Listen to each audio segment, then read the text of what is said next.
All right, what's going on, guys? Basically, we're just in Discord reviewing everything going on here as of lately in the market.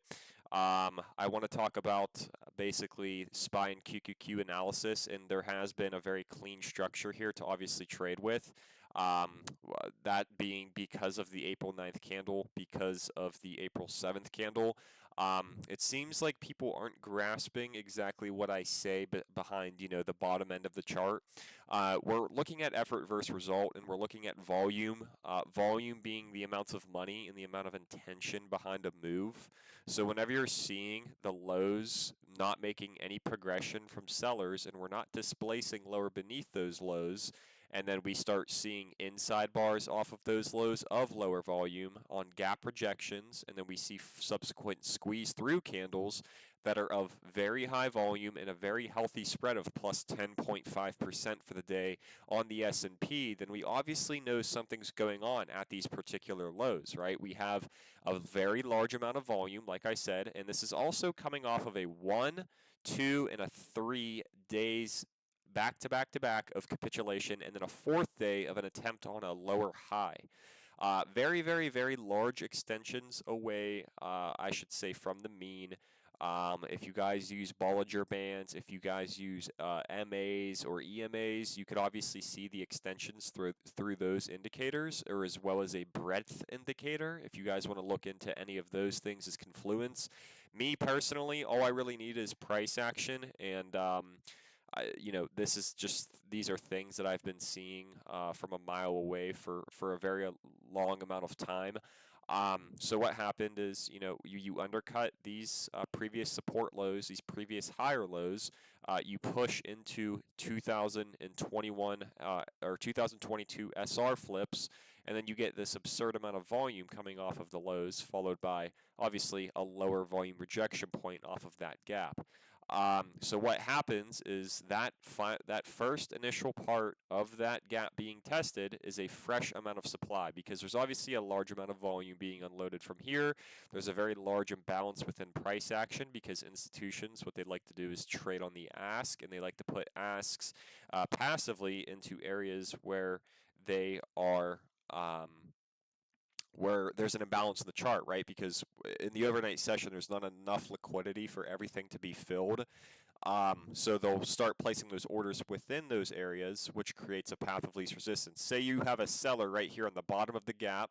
Okay, you go into your hourly price action and you take a look at this gap. You take a look at the rejection point off of that gap, and then you obviously see how we've put in ever so slightly a higher low on the NWOG. This is the NWOG, so it's from the Friday close, which is right here at the top of my box, to the Monday open, which is down here. They're holding the NWOG to a T, okay, and this is just developing structure.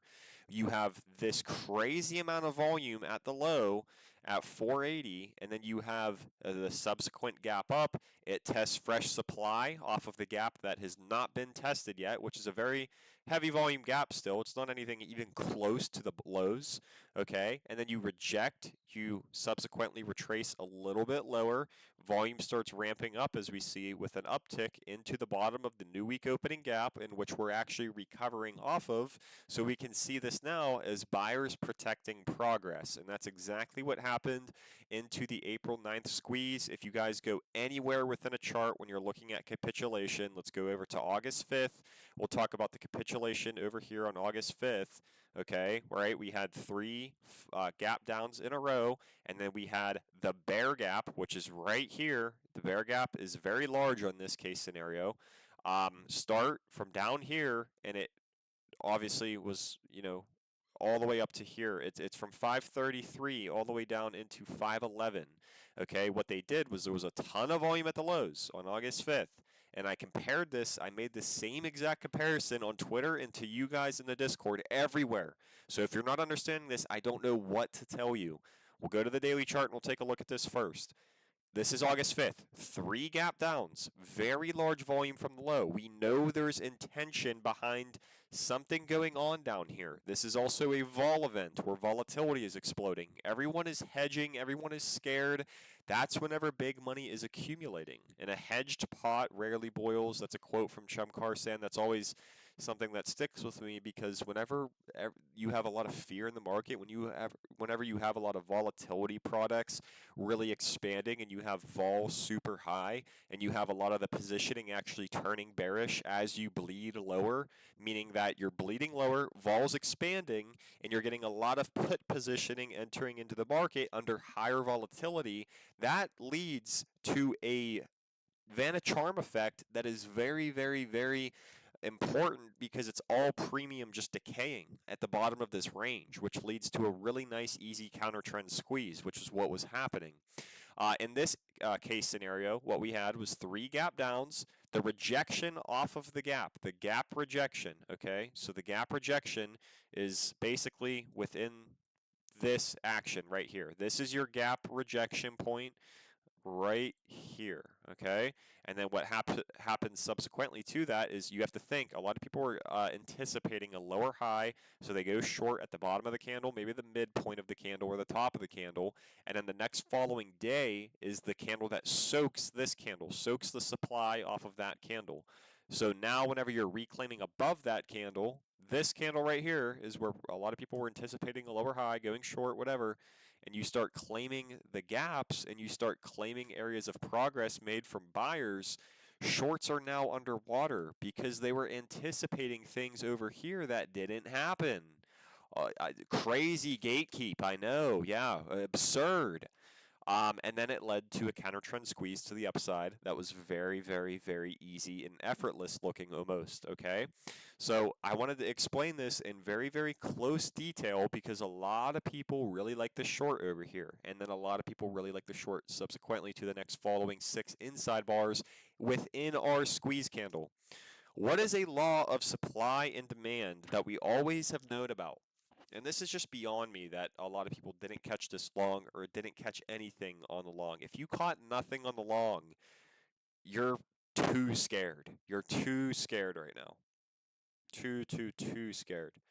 If you shorted pops and you shorted pops into areas that made a lot of sense, that's perfect. That's fine. I'm okay with that.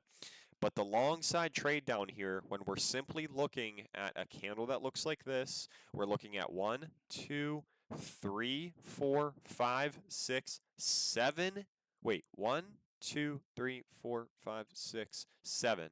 7 inside bars within. They can't make up and cover the ground that buyers made in 1 day with 7 days. You guys know how we have the price covered over time channel in the Discord? You guys know how we have this right over here? Let me pull it up on the screen share so I could show you. Right over here, we have price and time correlation. This is kind of an example of the price and time correlation. Obviously, sometimes I look for structure and how structure is behaving above previous highs. This is how I was able to identify the NVIDIA distribution with just the highs being top heavy, like over here with the amount of volume, highs being top heavy, lower highs being pretty heavy, pretty disgusting legs to the downside, and then higher lows building out subsequently that are not of any sort of crazy volume, and then you get into those old highs, and there's a very big lack of progression, and then as soon as you revisit those highs, you sell off again with like an uptick in your volume, and then you start seeing buyer exhaustion happening towards the highs, meaning volume starting to dry out. Buyers are becoming less and less willing to bid this thing at such high prices like 140 and above 140. And then you start seeing the earnings candles come out. They look pretty terrible and neutral, and they look like they sweep liquidity off of this cluster of resistance. And then they put in legs lower subsequently, and then they build a lot of liquidity from the lower end of the chart. They start building the path of least resistance, which is eliminating the remaining demand off of this area of support. They retest it however many times, and then they put in the UTAD, which is above the UT, which is the earnings candle that had a volume anomaly behind it, and then they start putting in LPSYs, which is structure developing into a lower high. This is the opposite within the SPY chart. So we go and we take a look at the SPY chart. Things are not displacing beneath previous supports. They're pushing into supports that make sense, like these previous lower highs. They're pushing into 2021 resistance, turning support. And we're getting very, very, very large buyer candle signals off of this area of the range. So basically all we're looking for now, just as what we saw with NVIDIA in the distribution, on the UTAD being very dominant seller candles, and this being a failure of buyers to displace above these levels over here in these internal resistances in these previous areas of supply zones. Buyers obviously could not claim that breakthrough, base it, and then develop structure above for a very healthy trend higher, and more or less stalled towards the highs. We go over to SPY and we take a look at this. There's buyer signals at the lows, and there's no sign of this thing losing levels that are super relevant, right? And it's pushing into retests that make structural sense. Okay, so whenever we're going into the hourly time frame now, we take a look at everything going on over here.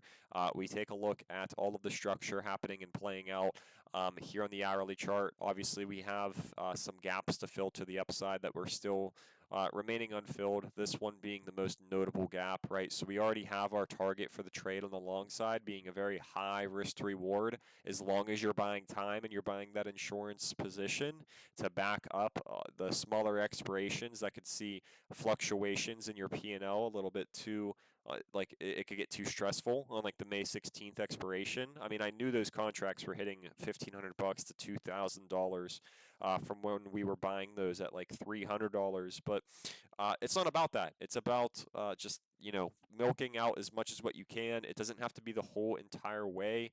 You could also, like I said, just buy the June calls as a backup and then scale the May calls at an area you're comfortable doing, like this resistance here, and maybe you can't stomach that pullback, but you could stomach this pullback on the June expiration. So that is all just simply put your style and it's a style that you choose. I told you guys I bought both and I was adding to both into this Monday session, okay? So, we're adding into the Monday session. Yes, we're dealing with a little bit of drawdown. Nobody ever promised you that my trades are just going to be, oh, you get in and oh, you're up 100%. Oh, lives changed. Gecko's dressed in Louis Vuitton. I'm going to go buy a Lamborghini. I'm going to go retire all my parent. No, you have to get the instant gratification mindset out of your brain because trading isn't always like that, bro. It is not. This call is going to have be a little bit of a rant because I feel some people were a little bit lost on the way that I've been trading lately, and my trading hasn't been easy either. It's not been easy, right? I've been on the right side of things the entire time, but it has not been easy, okay? So analysis is one thing, execution and mental and understanding that this isn't going to be instant gratification environment is a whole nother deal. So with that being said, right, this was a very low volume sell, and we're still within the territory of finding a potential higher low. This was a cluster of price action where we had momentarily a higher low off of this LPS on the hourly. So we could see this essentially as some sort of spring on smaller time frames, and then a shakeout followed by like a higher low. It's not going to be the cleanest Wyckoff schematic on an hourly. We're basically just looking at structure. There's not going to be, all the time just a super clean Wyckoff accumulation on an hourly chart or on a daily chart, right? We're just looking at volume at the lows. We're looking at candle spreads at the lows. We're looking at, obviously, the amount of targets that are remaining here for the upside into 565, into the 550 gap sweep potential. We're looking at the subsequent digestion and how healthy is that digestion? Very healthy digestion. And this almost looks like a peg setup, right? You guys know how to trade the pegs? This is almost like a peg setup. We go over to something like Tesla. Everyone was so scared to buy this range and long this range and stay long this range as a swing trade, right? And this is a healthy, proper amount of digestion, right? We have 242 million volume traded on the upside candle of plus 10.5%. A lot of intention and also a lot of result behind that candle. But big win for buyers. And then we have nothing from sellers showing anywhere. Nothing. The loss of the progression gap was the only thing that really, had a little bit of a case, but that doesn't really matter either because all they're doing is they're undercutting this support and they're just finding a higher low. It's still a higher low, whether it happens on this candle or this candle, it's still a higher low. So you could dissect price action if you really want to. This is why I said leave room. You could go into your former higher low and take a look at where that was. That's right around here at 509.32. You could take a look at that and say, okay, they're going to buy or stop raid this previous higher low. They're going to obviously, put in some sort of higher low on the daily chart. Followed by, if you guys take a look at the extended hours, you can maybe pull your fibs and see if the 618 is being met, or just around the 618, or just around the golden pocket. And this is all just within the golden pocket as well. So all of this is making pure sense right now. I mean, we only were how many dollars away from the golden pocket? We were about $2 away from the golden pocket, and we swept out these previous buyer stop raids. Look at the volume profile here on the hourly chart, all of the volume off of the lows. Look at all of the digestion subsequently. This was some of the heavier volume as well, but it was also quite literally buyers. And then all of the selling action that occurred here for the 7 inside bars, 6 seller days, I should say, red days, were of low volume. They were of very, very low volume. They were of nothing. Oh, okay, yeah. Well, so you do understand everything about the I just got told I was like gatekeeping, so I figured I would. I didn't know if I actually was or if that guy's fucking retarded, but um, okay, yeah. I thought I've been. I don't understand how I've not been clear, but according to someone, I've not been. Okay, so price action moving forward. We talked about the path of least resistance, which is essentially, guys, just supply being eliminated on the bottom of the bear gap, right? So say you have seller orders that are being layered. We talk about how sellers play on the ask. They play within gaps. They play within imbalances. This is why bear gaps work. This is why buyers show up in bull gaps. It's a very, very simple concept that we got going here, guys, right?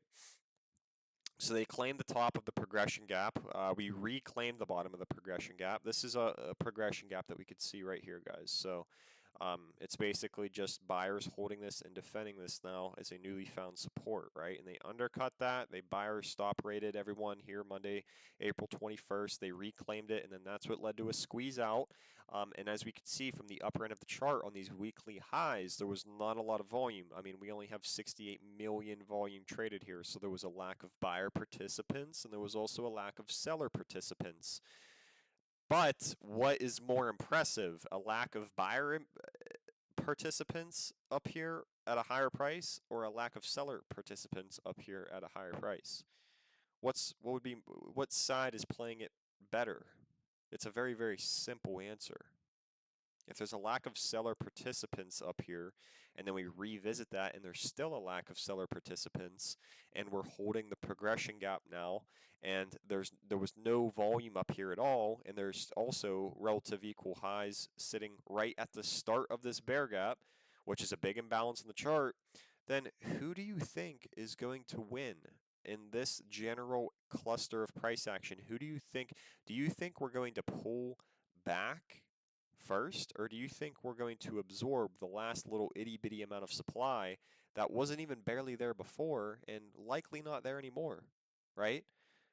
We're going to absorb that. We're going to create a path of least resistance, and we're going to enter this gap because there's more willing supply within a bear gap for the redistribution to obviously occur from.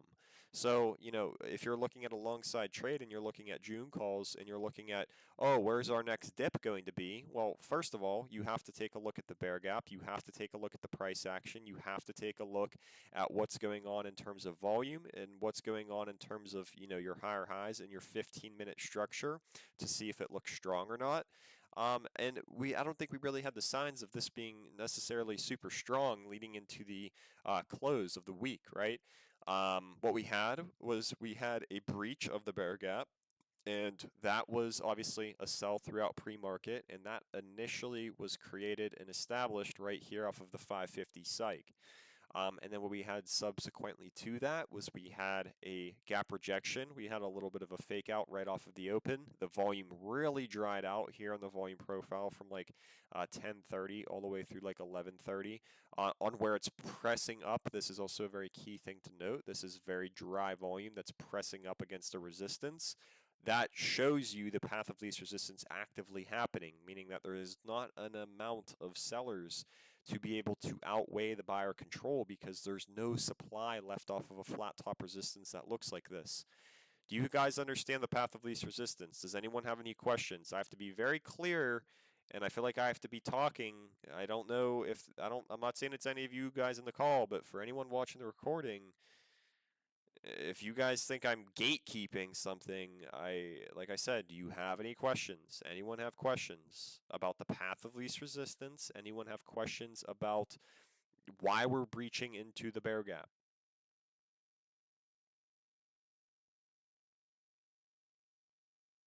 I'm going to go over the next week's schematic. So the path of least resistance, thank you. More people need to be like AMT. I don't have a solid understanding of path of least resistance. It's a buyer slash seller imbalance, right? Yes, so in this case scenario, you guys got to think of like, let me pull up a paint actually. I'm going to pull up a paint and I'll explain this.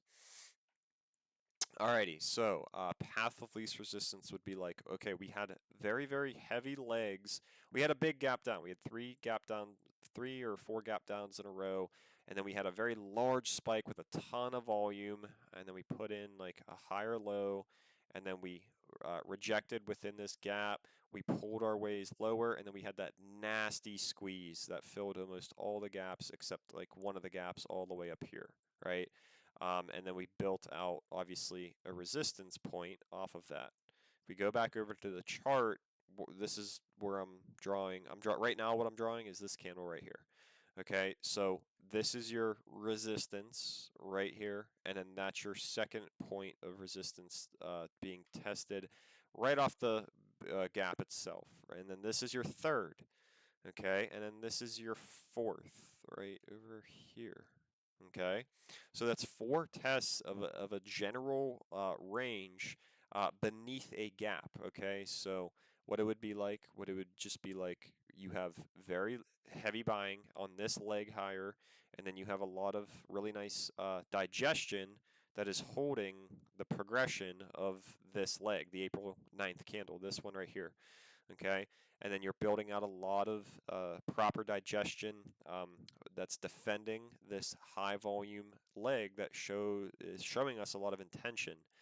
But what they're doing is they just keep building out this resistance that is of lower volume while we're defending the progression and trying to put in a higher low, basically that's defending this leg. This leg is everything right here. That started from down here and ended up here. That leg is everything. That's the April 9th candle. So they're building out a resistance throughout all of these tests off of the bottom of the bear gap, and this is the very bottom of that bear gap, right?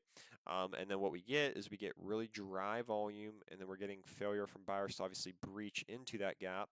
And then what we get was we get a sweep of liquidity underneath the support from the bottom end of the chart. This is your inventory collection, and this is also just a higher low. So this is like an LPS right here. Higher low slash LPS within an accumulation. It's like the last point of support before you obviously expand your way to the upside. So that is inventory collection from buyers because they're stopping people out on all of these days of support. People like us don't get stopped out because we don't fall for this singular leg lower to the downside. We just add more calls. And then we already tested that resistance so many times at the bottom. In the key point is the bottom of a gap. So to the point where whenever we get back to the upside and we reject it and it's one more low volume rejection, that's a fifth test, we still haven't breached the gap yet. You're likely going to find after buyers collect all of the inventory and they generate enough fuel for the upside, you're eventually going to find the breakthrough and then the squeeze through to fill the entirety of the gap. Because they eliminated supply after so many tests. There's always just going to be an X amount of willing sellers at a resistance before you eliminate all supply. And whenever you're looking at something that looks like a schematic similar to this, This is your buyer inventory collection that's breaking through the bidder floor, okay? And then they put in a high or low. That's obviously a change of hands, a transfer of hands, and this is developing more buyer fuel because they're stopping out more people. They're also forcing people to go short on the hole in the hole. They short the hole because we're losing the support, and we open the week really like weak looking because this is a Monday open, so that's also a bear NWOG. They claim the bear NWOG, which is the new week opening gap, which is technically, I'll draw a little zone so you guys can see it, but it's basically the NWOG is essentially just from here into here. That's the bear NWOG. They claim that on the Tuesday trading day, and then the following squeeze happens with a really nice gap to the upside, and then you have to go dissect to smaller time frames and understand, okay, what's going on this day where we're getting a rejection point? Nothing's really going on. Very heavy volume gap up, so that's dominant buyers right there, but it leaves behind a very heavy gap. And you could see how they were holding the NWOG essentially right here with a really nice higher low on the NWOG right here. Okay. So that's the NWOG. This is the NWOG right here. Oh, dude. I have a huge headache. NWOG. Okay, so they defend the NWOG, they squeeze it to the upside. Now they're building the path of least resistance up here off the resistance. They still have not breached this huge bear gap here just yet. Let me get rid of all these blue circles so it's not noisy. But there's your NWOG higher low, just as like what we had over here, but it's on a smaller time frame right here. Over here we had an NWOG higher low. That's the NWOG, higher low on the NWOG, squeeze, higher low, squeeze, build path of least resistance, reject, low volume, proper digestion. This is what we're talking about right here. All of this cluster of price action of digestion. This is digestion and it's low volume, right? So sellers are not willing to obviously sell in terms of, selling big money here. And then obviously this down here is a big stop raid, okay? And that's also where you have buyer fuel being generated as we break the support floor. It's kind of what happened right over here. Okay, and then what happens is we now reclaim the NWOG. We hold a higher low on top of the NWOG, which is right here. We squeeze our way to the upside, very heavy volume on the gap up, not a lot of volume on the retracement, and it's retracing into a bull gap. There's way more volume on the actual gap up in the markup essentially than there is on the following retracement back into that bull gap. Now we're holding the top of the progression gap, and in the next following days, whenever we show that the path of least resistance is actually being created, where we're going to have to breach the bear gap now because there's no more supply because we've already absorbed all of the supply. Buyers have already absorbed all of the supply off of the first initial test here on the squeeze candle. The following 2 days, the 2-day cluster of digestion happening here towards the resistance, and then the third day, and then the subsequent fourth day being the healthy, strong spread candle that absorbs all of the remaining supply and closes up towards the top of the candle, indicating that this is obviously an area where there's a major lack of supply. Buyers are still in control. And the key thing here, guys, is there's a bear gap above us, right? And obviously bear gaps are areas where we know supply is there's a higher probability of supply showing off of something like that on the chart. So that's the path of least resistance. That's why we're breaching into that gap now. But like I said, now we don't know if sellers are going to participate heavily within the bottom of the gap, the top of the gap, wherever it may be. And this is why we have to wait for the signs. I took a little bit of a speculative ad on a starter. I still can basically triple down on my short, or I could just stop out of these for a small loss and just reevaluate and wait for the big time short. But we're going to kind of dive more into now, like, if you go within a smaller time frame, can you see where the sellers are going to participate? Right now, we cannot see, nobody in the world can see where sellers are going to participate. Obviously, I know where some orders are. I can look at the order book, and I can obviously start looking at very large block orders entering in on the order book, but I can't fully tell you where the buy climax is going to top out at. I'll explain that here in a moment, but we're entering the bear gap now is all you really got to understand. The long side trade is going to get less and less and less of a solid risk to reward. It's actually going to become worse, and this is why I look at the short side trade now. Do you guys understand the path of least resistance now? Is that all clarified? Is that all good?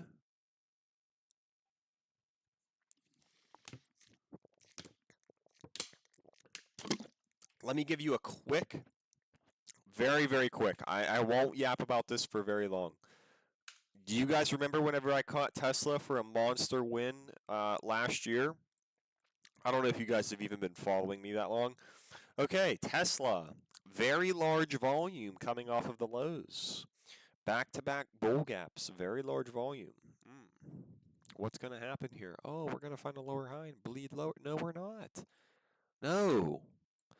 So very large bull gap, a lot of volume, and then what happens is we build a cluster of support where everyone's anticipating Tesla moving to the upside. What we did was we filled the gap right here to a T. So this is the level to obviously be defended because it's buyer progression, right? And then what happens is we generated a ton of support off of like this general range here on the daily. You got to think a lot of people were buying that. A lot of people were looking at that to be you know, the area in which they're going to put their stop off of and get paid, and everything's going to be so easy, and you know, the world is full of sunshine and rainbows until you get stopped out, and these are the same people that call the stock market a scam. It's not a scam. It's just there's too much liquidity. There's too many buyer stop rates here to the point where when you are developing a change of character within a trend, whenever you are looking at, you know, expansion to the upside, you need to generate stop rates because it's creating more fuel for the change of hands essentially, right? So we had so many days of support built around here. What they did was they undercut all of it. People probably got bearish on that because people love their 1 minute chart, their 5 minute chart, whatever. Meanwhile, it's just undercutting a lot of days of support. It's defending the bull gap from the bigger perspective of things. And then what happens is now you're building out a path of least resistance on the bottom of the progression gap here, which is also basically just right around here. It doesn't have to be a perfect resistance, guys. It kind of just has to be like a zone in which there's a resistance established off of, which was right here on Tesla, right? So what they did was they tested it. They tested it.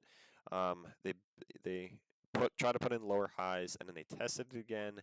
And then what they did is they started putting in higher lows to where they're pressing aggressively now above that resistance. Do you guys see how the candles are weakening? The volume's weakening. The candles are weakening, and how the resistance is like not strong anymore. And we've tested it so many times, and we digested and pressed up against that resistance so many times where the expansion is just inevitable and you have to move to the upside considering the volume patterns in this range, considering the subsequent digestion of lower volume, considering the seller failure, and considering the healthy proper digestion within this range, and a path of least resistance up here to the point where when you get the expansion out of this range, it's going to fly. There's upside targets that are easy to target, super easy.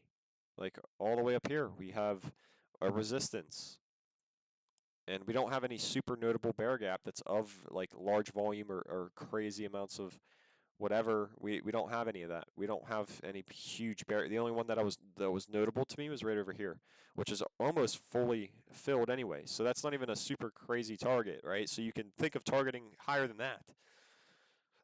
And that's all what happened with Tesla. That's that's a path of least resistance. Shopify was another one. All right, I'm just gonna go into what we see for this week. Fuck, I'm obsessed with this shit. So what I'm looking for is obviously the NASDAQ right now. There's a level being retested. There's a gap being retested on the NASDAQ.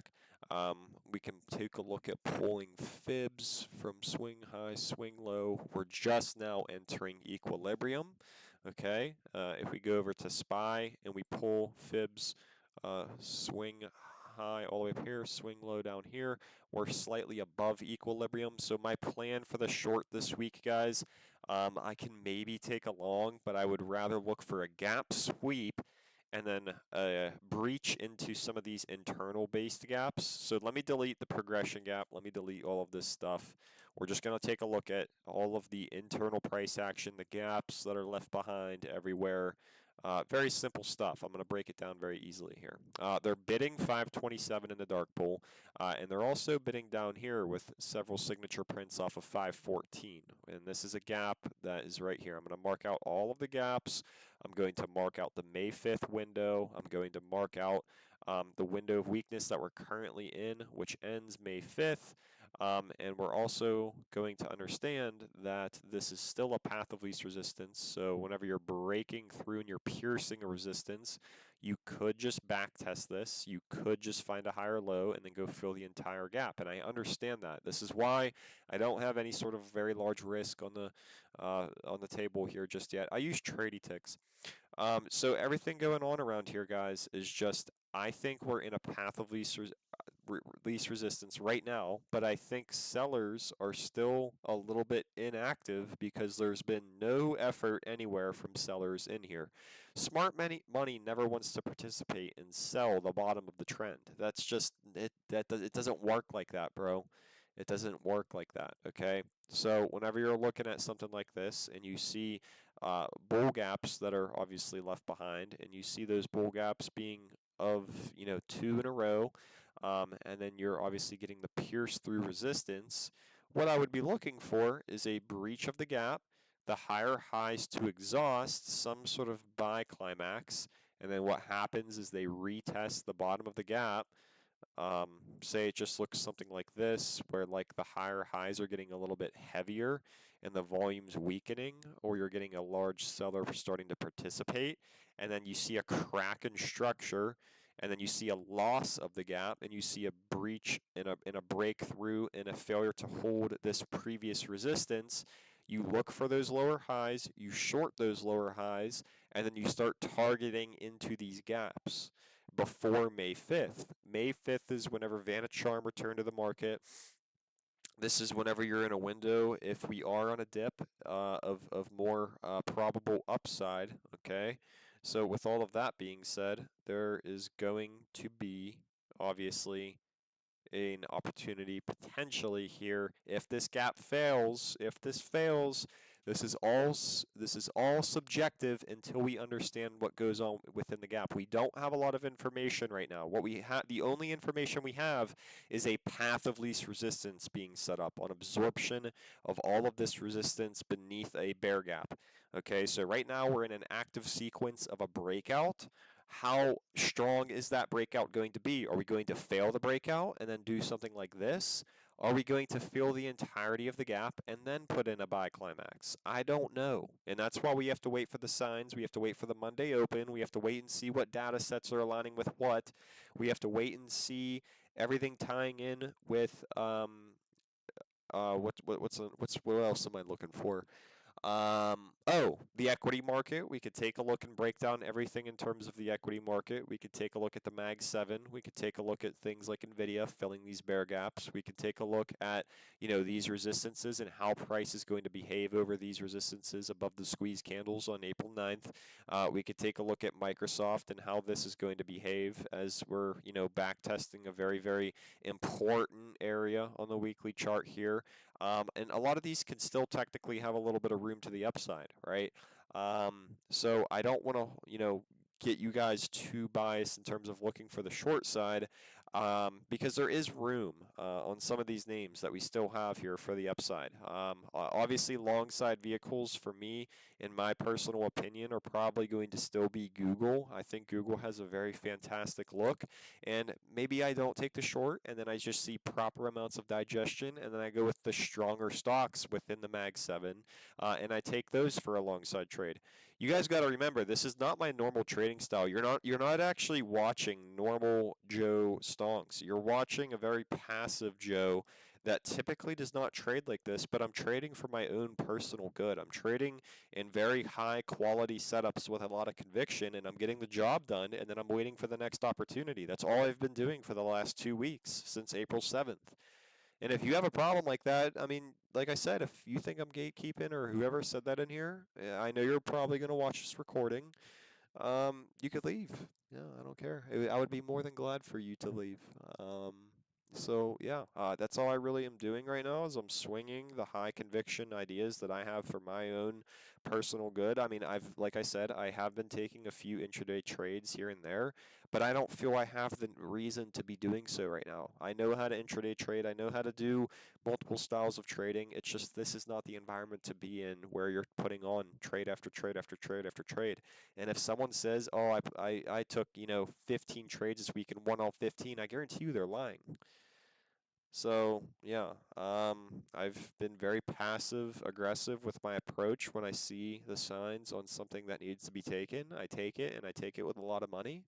And when I don't have any sort of edge and I don't see any signs aligning with what I want to trade on good risk to reward, I don't take it and I wait for structure to develop. I wait for the window that I really prefer trading within.